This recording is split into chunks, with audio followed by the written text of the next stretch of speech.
वे तंत्र के भी मर्मज्ञ थे। परम पूज्य गुरुदेव ने यूं तो स्वयं को सबसे छिपाए रखा, किंतु आवश्यकता पड़ने पर अपने भक्तों के समक्ष उन्होंने स्वयं को प्रकट भी किया है। जब कभी किसी भक्त ने उन्हें कातर भाव से पुकारा तो वे उनके कृपा पात्र भी बने हैं। कहते हैं कि गायत्री साधना से ऊंची कोई साधना नहीं है। जिसने गायत्री को सिद्ध कर लिया उसने सभी देवी देवताओं को सिद्ध कर लिया। गायत्री के साधक के आगे भूत प्रेत तंत्र मंत्र कुछ टिक नहीं सकते। ऐसे ही कुछ संस्मरण जब गुरुदेव ने अपने तंत्र प्रयोगों से अपने बच्चों की रक्षा की और उन्हें आश्वस्त किया, मारण प्रयोग निष्फल हुआ। किंगल कुमार सैन शिमला के समर्पित कार्यकर्ता श्री ओम प्रकाश शर्मा जी बताते हैं, उन दिनों वे बीएसएफ में नौकरी करते थे, अतः अधिकतर घर से बाहर ही रहते थे। एक बार रविवार को जब मैं अपने घर आया तो अपनी पत्नी को लेकर घूमने निकल गया। जब हम लौटे तो अचानक पत्नी की तबीयत बिगड़ गई। उनका शरीर अकड़ गया, वह सीढ़ियाँ ही चढ़ नहीं पा रही थीं। मैं सहारा देकर ऊपर चढ़ाने लगा, तब तक वह बेहोश हो गई। मैंने पत्नी को दोनों हाथों में लेकर ऊपर उठाया और लिटा दिया। पास ही बैठकर सोचने लगा कि अचानक ये क्या हो गया, अब मैं क्या करूं। मैं गायत्री मंत्र जपने लगा और गुरुजी को याद करने लगा। तभी मन में प्रेरणा हुई कि पीले चावल पूजा कक्ष से उठाकर गायत्री मंत्र पढ़कर पत्नी के ऊपर छिड़क दो। मैं तुरंत पूजा कक्ष से पीले चावल लाया और गायत्री मंत्र बोलते हुए पत्नी के ऊपर छिड़क दिया। ऐसा करते ही मुझे वहीं एक थाली तैरती हुई दिखाई दी, जो उड़ती हुई दरवाजे से बाहर निकली और सामने वाली पहाड़ी के पीछे चली गई। मुझे एहसास हुआ कि किसी ने पत्नी के ऊपर मारण प्रयोग किया था। मेरे मन में भय हुआ। गुरुजी से प्रार्थना की, गुरुजी आज तो मैं यहाँ था, यही मेरे पीछे घटता तो पत्नी को कौन बचाता। अचानक गुरुजी सूक्ष्म रूप में तैरते हुए कमरे में आए और कहा, बेटा मैं यहाँ बैठा तो हूँ, तू क्यों घबराता है, कहते हुए अपने चित्र में समा गए। उस दिन से गुरुवर के प्रति मेरी श्रद्धा और भी प्रगाढ़ हो गई। तांत्रिक से बचाया। सीतापुर उत्तर प्रदेश की एक कार्यकर्ता बहन ने बताया कि विवाहोपरांत वह अपने ससुराल में बहुत पीड़ित रहने लगी। कोई तांत्रिक उनके जीवन में बाधाएं उत्पन्न कर रहा था। मुझे विचित्र प्रकार की परेशानियां होने लगी, जैसे मेरी साड़ी चीर चीर हो जाना, सिर से बालों के गुच्छे निकल जाना और भी नए नए ढंग से चित्र विचित्र परेशानियां नित्य आती रहती।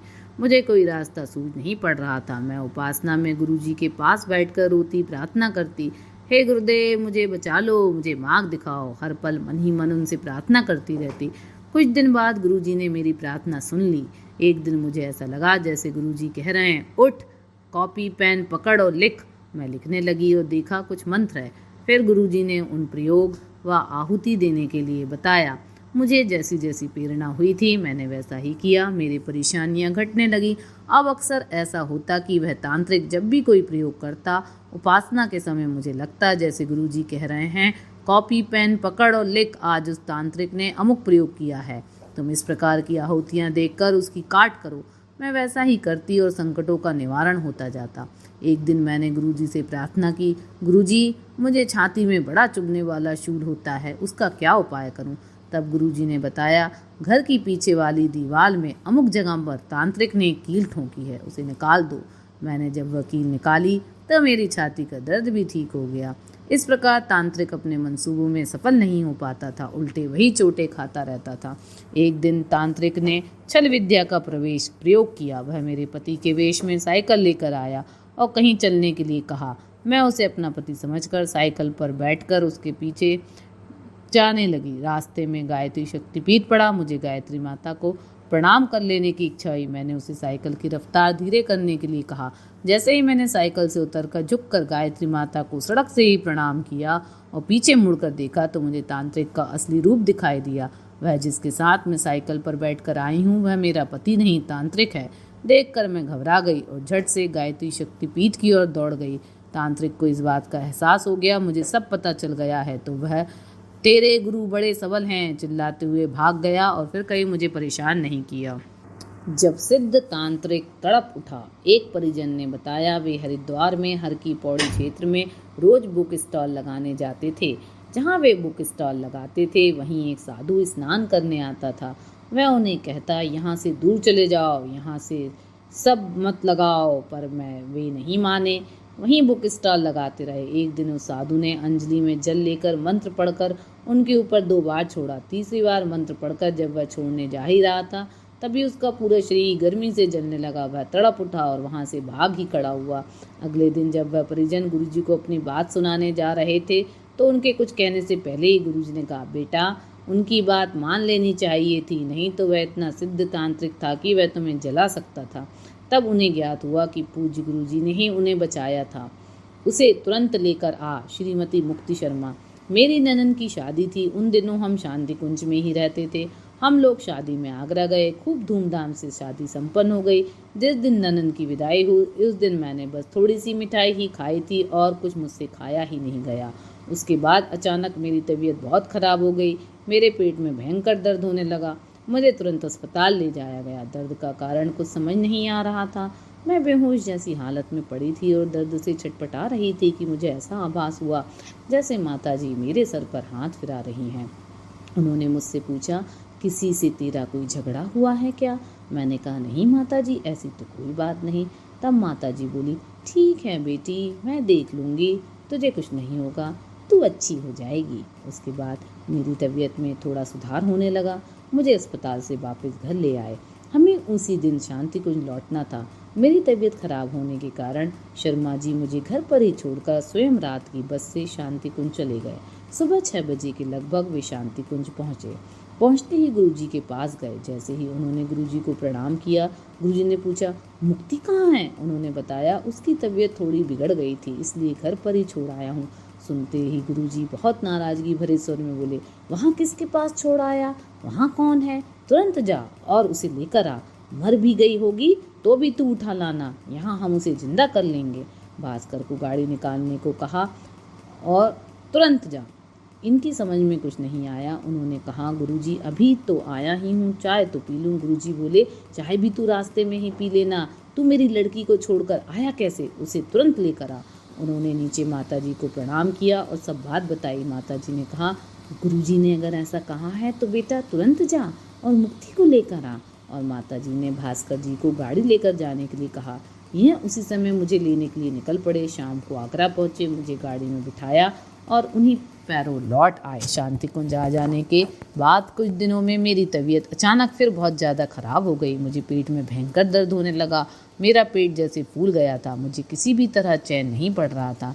गुरुजी के पास सूचना पहुंचाई गई। उस समय गुरुजी गोष्ठी ले रहे थे। उपाध्याय जी, मेरे पतिदेव आदि सभी लोग गुरुजी के पास ही बैठे थे कि शिव प्रसाद मिश्रा जी भाई साहब ने जाकर सूचना दी कि मुक्ति दीदी की तबीयत बहुत ख़राब है। गुरुजी ने तुरंत गोष्ठी समाप्त की और मेरे पतिदेव से कहा, महेंद्र तू जल्दी जा, मुक्ति को देख, मैं भी आता हूँ। मुझे देखने के लिए doctor Pranav, doctor Datta, doctor Rajendra आदि सब लोग मेरे चारों ओर इकट्ठा हो गए। मुझे दवा दी गई, लेकिन किसी दवा से आराम नहीं हो रहा था। डॉक्टरों का कहना था, इनकी किडनी फूल गई है, बस्ट होने की स्थिति में पहुंच गई है, किसी भी पल कुछ भी हो सकता है। इतने में गुरुजी आ गए। आते ही बोले, मुक्ति क्या हो गया, बता कहाँ दर्द हो रहा है? मैंने गुरुजी को बताया। गुरुजी ने कहा, ले मेरा हाथ पकड़ और बता कहाँ कहाँ दर्द हो रहा है। उन्होंने मेरा हाथ पकड़ा। मैंने जहाँ जहाँ बताया वे वहाँ वहाँ हाथ फिराते रहे। लगभग 20-25 मिनट उन्होंने मेरे पेट पर हाथ फिराया। उसके बाद खड़े होकर बोले, लड़कों आज तुम लोगों में से कोई भी सोएगा नहीं, सब लोग बारी बारी से यहीं ड्यूटी देना। मुझे देखने के लिए बहनें भी सब पहुंच गई थीं। उन्हें देखकर गुरुजी बोले, महिलाओं का यहाँ कोई काम नहीं, ये नहीं संभाल पाएंगी, इनको सबको अपने अपने घर भेज दो। वह रात इतनी भारी थी कि आज भी मैं उसे नहीं भूली हूँ। मैं ना सो पा रही थी, ना बैठ पा रही थी। मुझे ऐसा लग रहा था जैसे मेरे प्राण खिंच रहे हों। सब लोग मुझे पकड़कर रात भर टहलाते रहे। उपाध्याय भाई साहब ग्लूकोज का घोल बनाकर गिलास हाथ में पकड़े पकड़े घूम रहे थे। थोड़ी थोड़ी देर बाद कहते, ले बहना 1 चम्मच पी ले।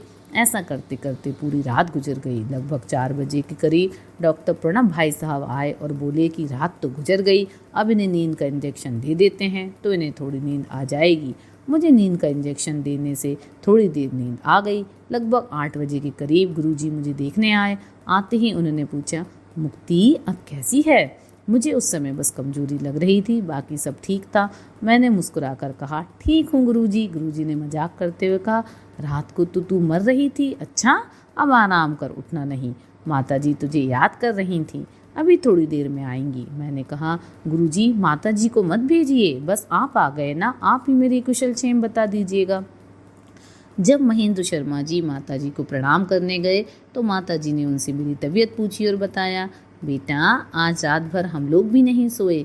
मैं जब सब काम निपटा कर गुरुजी के पास गई तो देखा गुरुजी चिंता मग्न हैं। मैंने कारण पूछा तो उन्होंने बताया कि मुक्ति के प्राण संकट में हैं। आज रात तुमको और मुझे दोनों को साधना करनी पड़ेगी, हमें उसकी रक्षा करनी पड़ेगी। बेटा रात भर हम दोनों ने भी साधना की, अब संकट टल गया है।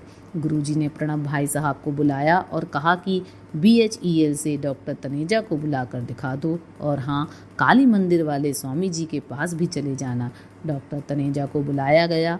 उस समय शांति कुंज में 8 डॉक्टर थे। रात को सबने मुझे देखा था और सबकी एक ही राय थी, इनकी किडनी बस्ट होने वाली है। सुबह तक सब नॉर्मल हो गया था, जिसे देखकर सभी डॉक्टर हैरान थे। गुरुजी ने डॉक्टर तनेजा जी से पूछा, कैसी है हमारी बेटी, सब ठीक है ना? डॉक्टर तनेजा ने कहा, सब कुछ ठीक है, और डॉक्टर प्रणब जी की ओर मुखातिब होकर बोले, आप कैसे कह रहे हैं कि इनकी किडनी बस्ट होने वाली है? किडनी तो नॉर्मल है। प्रणब भाई साहब ने कहा, केवल मैं ही नहीं साहब, हम 8 डॉक्टर थे, सबने देखा था। हाँ गुरुजी जरूर आए थे, उन्होंने कुछ चमत्कार किया होगा। उस दिन के बाद मेरी तबीयत ठीक होने लगी। बाद में गुरुजी ने मुझे आगरा जाने के लिए बिल्कुल मना कर दिया, कहा कि तू आगरा नहीं जाएगी, तू यहीं रहेगी। हमें तो कुछ समझ नहीं आया क्या हुआ था, पर लंबे अरसे बाद पता चला मुझे खाने में कुछ दिया गया था और मेरे ऊपर मारण प्रयोग किया गया था। बताने वाले ने यह भी बताया कि आपके गुरु बहुत समर्थ हैं, अन्यथा प्रयोग इतना जबरदस्त था कि आपको कोई बचा नहीं सकता था। भविष्य दृष्टा हमारे गुरुदेव कहते हैं, महापुरुषों के पास दिव्य दृष्टि होती है। वह क्या होती है, कैसी होती है, यह तो हम लोग नहीं जानते, किंतु यह जरूर जानते हैं कि पूज्य गुरुदेव सबके मन की बात जान लेते थे। वे अंतर्यामी थे, उनके पास जाकर कुछ कहना नहीं पड़ता था, वे स्वतः ही सब कह देते थे। इतना ही नहीं, उन्होंने अपने प्रवचनों में, गोष्ठियों में व साहित्य में भविष्य के विषय में भी जो कुछ कहा वह क्रमशः सत्य होता चला गया। केशव टीला जरूर जाना। श्री सुदर्शन मित्तल, देहरादून। श्री जमुना प्रसाद बडेरिया जी चैतन्य जी के बड़े भाई मथुरा में ही एकांतवास करते हैं। सन 1957 के आसपास जब वे लड़के ही थे, मथुरा आए व तपोभूमि पहुँचे। गुरुदेव उस समय गेट पर ही टहल रहे थे। उन्होंने पूछा, कहाँ से आए हैं? चूँकि वे हकलाकर बोले थे, अतः उनको भी मजाक सूझी। उन्होंने भी उसी भाषा में हकलाकर जवाब दिया, आ जी है। जब गुरुदेव ने कहा, मैं ही आचार्य जी हूँ, तो वे बहुत शर्मिंदा हुए। वह 1-2 दिन पूज्यवर से सामना नहीं कर सके। पुनः गुरुदेव से चर्चा हुई। उन्होंने पूछा, कैसे आए हो? बताया, घूमने आया हूँ। गुरुजी ने कहा, केशव टीला जरूर जाना। वे घूमते घूमते थक गए थे, पर गुरुजी ने कहा है सो जाना था।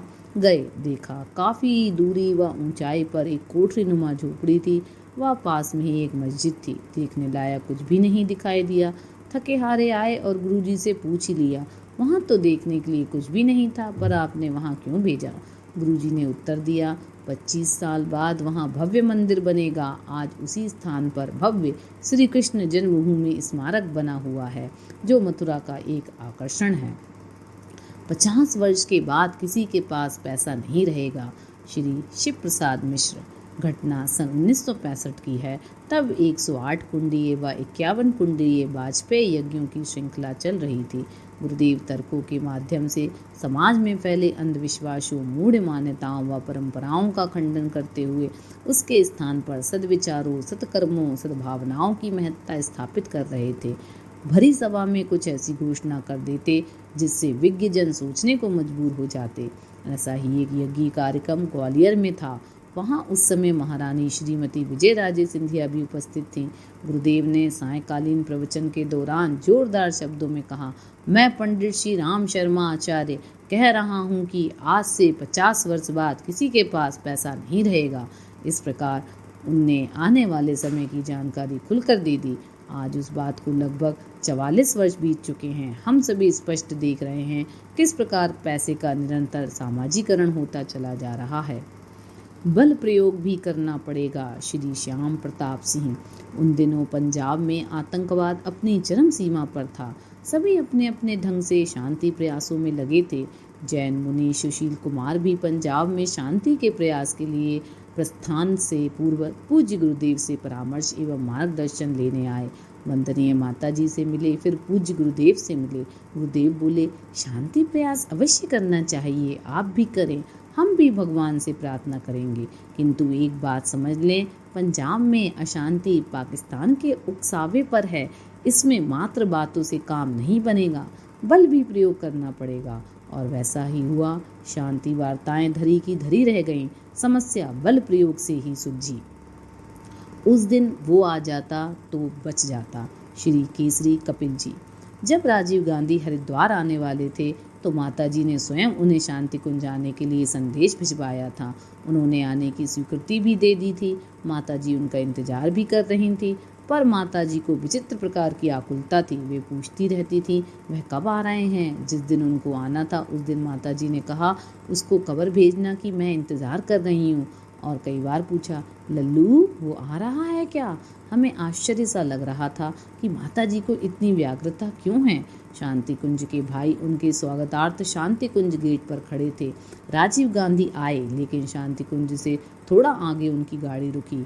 उन्होंने वहीं से हाथ हिलाकर कहा, माताजी से कहना मैं नहीं आ पाऊंगा, आज मुझे देर हो गई है, अगली बार जरूर आऊंगा। श्री वीरेश्वर उपाध्याय जी माताजी के पास उनका संदेश देने गए। तब माताजी ने कहा, वो आ जाता तो उसी के लिए अच्छा था, अब वो कभी नहीं आ पाएगा। उसके तुरंत बाद ही वे मद्रास गए थे, जहाँ से वे कभी नहीं लौटे। उनकी हत्या की खबर सुनते ही माताजी ने कहा, बेटा यदि उस दिन वो आ जाता तो वो बच जाता। उनके ये शब्द सुनकर हमें राजीव गांधी जी से मिलने की उनकी व्याग्रता, उनका इंतजार, उन्हें आशीर्वाद देने की उनकी तड़प और उनके न आने पर उनकी निराशा, सभी भाव हमारी समझ में आ गए कि वे उनसे मिलने के लिए क्यों व्याकुल हो रही थीं। शायद वे उन्हें आशीर्वाद देकर अपना सुरक्षा कवच पहनाना चाहती थीं। संस्कृति को जिंदा रखो, श्रीमती सीता अग्रवाल। यदि भारतीय संस्कृति जिंदा नहीं रहेगी तो बेटे कोई किसी की सेवा नहीं करेगा। जिस प्रकार बैल बूढ़ा होने पर कसाई के घर जाता है, उसी प्रकार तुम लोग भी जाओगे।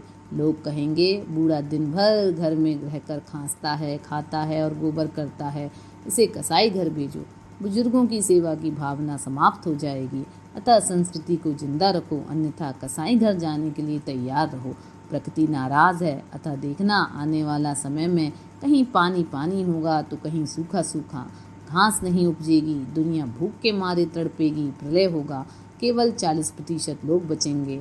अतः सदैव तंदुरुस्त रहकर कार्य करने की कला सीखो। महंगाई बढ़ जाएगी। सन 82 की बात है। एक दिन गुरुदेव ऊपर गोष्ठी ले रहे थे। उन्होंने कहा, बेटे महंगाई इतनी बढ़ जाएगी कि तुम लोग सब्जी नहीं खा सकोगे, अतः अभी से चटनी रोटी खाने की आदत डालो। अग्रवाल बेटा ऐसा करना, सहारनपुर से करौंदे का पौधा लाना, सबके घरों में लगा दो, सबको छोटा छोटा बगीचा दे दो, तुलसी के पौधे में अदरक दबा दो, नमक मिर्च अदरक करौंदे की चटनी खाओ। कोई अस्वस्थ होगा तो मेरी जिम्मेदारी है। सुबह चटनी रोटी खाना, शाम को दलिया खिचड़ी खाना। ईंधन महंगा होगा बेटे, एक समय ऐसा आएगा कि ईंधन काफ़ी महंगा होगा। कुकर में पकाने से कम ईंधन लगेगा, विटामिन्स भी बने रहेंगे। अतः सब कार्यकर्ताओं के पास कुकर होने चाहिए, उसी में पकाओ और खाओ। सभी कार्यकर्ताओं ने कुकर खरीदा व उसमें खाना बनाना प्रारंभ किया। जलाराम बापा का भंडारा बना दो, श्री प्रेमजी भाई। अप्रैल सन 1985 में जब मैं शांति कुंज आया तो मुझे व श्री तोमर जी को भोजनालय में ड्यूटी दी गई। तब एक मासिक शिविर के भाई बहनों से प्रति व्यक्ति 75 रुपये मासिक लिया जाता था। बाद में यह शुल्क महंगाई बढ़ने के कारण 100 रुपये मासिक लिया गया। ईश्वर की लीला बड़ी विचित्र होती है। उसे जब कोई भी काम करना होता है तब वह किसी न किसी माँ को माध्यम बनाता है, स्वयं अपने मन से नहीं करते। उस समय एक घटना ऐसी हुई, लगा जैसे उनकी ही प्रेरणा है। एक दिन एक शिविरार्थी खूब नाराज हो गया, कहने लगा, केवल 2 समय भोजन का 100 रुपये लेते हैं, यह बहुत ज़्यादा है, चाय भी देनी चाहिए। उसे हम लोगों ने समझाया, पर वह अपनी बात पर अड़ा रहा। बात माताजी गुरुजी तक पहुंची। वे तो लीलाधारी थे, खूब जोर से हंसे, मानो मन चाहा मिल गया हो और कहा, आश्रम में जलाराम बापा का भंडारा बना दो, किसी से खाने का कोई पैसा मत लो। और उस दिन से वह जलाराम बापा का भंडारा आज तक चल रहा है। कभी कभी वे कहते थे, आने वाले दिनों में इतनी भीड़ आएगी कि तुम लोग संभाल नहीं सकोगे। उन्हें भविष्य दिखाई देता था। शायद इसलिए उन्होंने कहा था कि आश्रम में जलाराम बापा का भंडारा बना दो। फिर हमें कैंटीन में ड्यूटी दे दी गई। बड़े उत्साह से कैंटीन में काम किया। उसी समय मेरे मन में सवा लक्ष्य का अनुष्ठान करने की प्रेरणा हुई। दाढ़ी रखा व केवल 1 लीटर दूध पर 40 दिन रहा। पूर्णाहुति के दिन माताजी के पास गया। बताया तो परम वंदनीय माताजी ने गुरुजी के पास ऊपर भेज दिया। पूज्यवर उस समय लेटे हुए थे। लेटे लेटे ही बात की, क्या तकलीफ है बेटा? कुछ नहीं गुरुदेव, मैंने कहा, बस मेरा काम करते रहो, कोई दिक्कत नहीं आएगी। कुछ चाहिए? गुरुजी ने पूछा। ज्ञान, भक्ति, वैराग्य, मैंने शीघ्रता से कह दिया। उन्होंने मुझे ऊपर से नीचे तक देखा, फिर तथास्तु कहा, हाथ उठाकर आशीर्वाद दिया। मैंने प्रणाम किया, पास गया। उन्होंने पुनः मेरे सिर पर प्यार भरा हाथ रख दिया। मैं धन्य हो गया। आज भी उन पलों की याद से हृदय गदगद हो जाता है।